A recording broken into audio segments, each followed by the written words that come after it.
Today's success story is about getting a biometrics appointment overseas. This family, they've invested over $500,000 into the United States through the EB-5 program. They just couldn't get the biometrics. So they got their conditional green card with their 526 approval, but the family had an emergency, so they were outside of the US. Their green card expired. COVID happened. They couldn't come back in.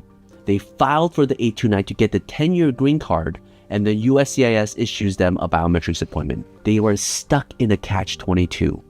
They couldn't fly to the US because their green card was expired, but they needed to do their fingerprint in order for them to get the 10-year green card in order for them to fly to the US. You might say, well, can't you go to the consulate? They've tried. SB1 was not an option, right? Every single thing was stuck. We tried to get them in, but the customs officer would not let them. We tried our absolute best to see if the customs officer would let them in through humanitarian parole, but because of the executive order, humanitarian parole was canceled, so a simple fix could not be done.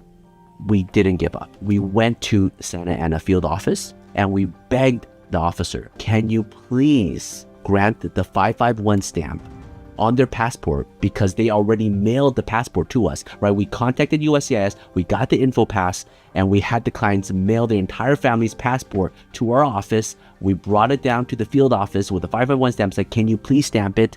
And the officer talked with us for a long time and said, no, sorry. And we begged them, well, at least can you help us try to get an appointment overseas, biometrics? They said, maybe.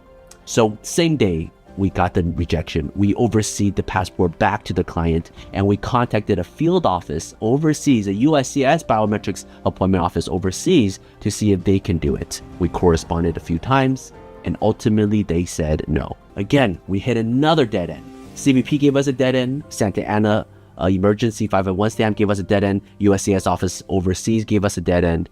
And now we were forced to go back to the Guangzhou consulate. But we had three essential letter recs: the CBP, field office overseas, and the Santa Ana office. And we used all of that to contact the Guangzhou consulate and said, can you please let our client do this biometrics? It was a circumstance beyond their control. They couldn't get back to the US. And the Guangzhou office said, yes, come.